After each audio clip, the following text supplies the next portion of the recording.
Hello, welcome to Digital Farm TV Rural News. I'm Andy Walker. Kiwi dairy giant Fonterra is believed to be reviewing its IT systems after a botulism contamination scare saw products partially banned in China and totally banned in Russia. Industry insiders are hinting that a change in computer systems may have exacerbated the issue by affecting the company's ability to track batches. Meanwhile, across the globe, the Sri Lankan government has ordered a recall of 2 batches of Anchor brand milk powder after authorities claim to have found traces of the farm chemical DCD. Fonterra hotly disputes this claim. Finally, the company also revealed this week that it had been fined around 1 million Kiwi dollars by Chinese authorities for its involvement with a global group of 6 companies convicted for price-fixing infant formula. A month to forget, maybe. The Meat and Livestock Australia mid-year forecast for the lamb industry remains positive, with improved seasonal conditions and continued strong demand in export markets assisted by a softer Aussie dollar.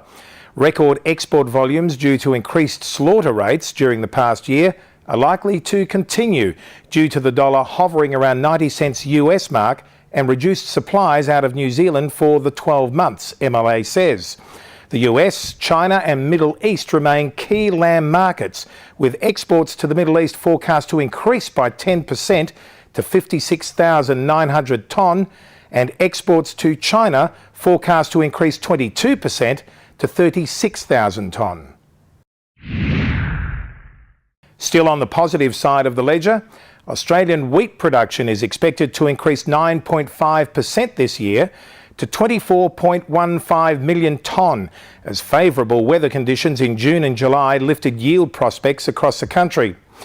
Rabobank senior grains analyst Graydon Chong said that after a relatively dry summer, recent rainfall across a large portion of the central and southern area of New South Wales had lifted yield prospects in that state. South Australian growing conditions had been largely ideal, with average to above average rainfall and less damaging frosts than last year. Federal Agriculture Minister Joel Fitzgibbon has rejected claims a deal with the Western Australian Government to deliver a $60 million concessional loans package to farmers could not be finalised until after the federal election. A spokeswoman for WA Agriculture Minister Ken Baston told the West Australian last week that because the federal government had gone into caretaker mode, there will be no movement on the package announced in April until after the election. Joel Fitzgibbon said the Commonwealth was continuing to negotiate with Western Australia and the Northern Territory to reach deals on the finance package worth 420 million Australian dollars wide. Australia's largest food relief agency, Foodbank, has teamed up with JBS Australia and Primo to launch a new initiative to supply over 130 tonne of sausages per year to those in need.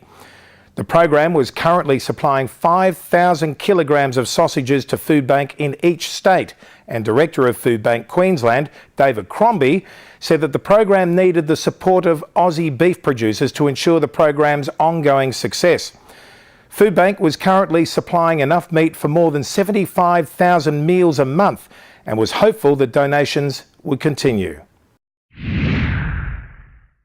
The Australian Bureau of Agricultural and Resource Economics and Sciences has begun its annual survey of crops, mixed livestock, sheep, beef and dairy farms.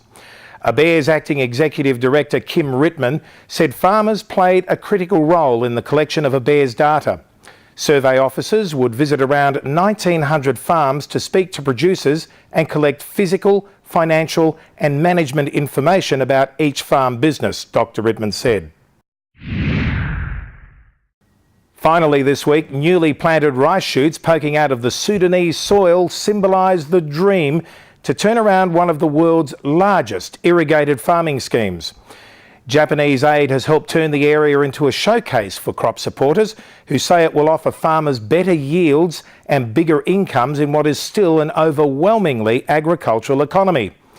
Unlike in other parts of Africa or in Asia, rice is still an uncommon crop in Sudan, where sorghum is the staple cereal along with groundnut, millet and wheat. Cotton is also still grown. Well, that's it for Digital Farm TV Rural News this week. I'm Andy Walker, and I look forward to your company again next week. Bye.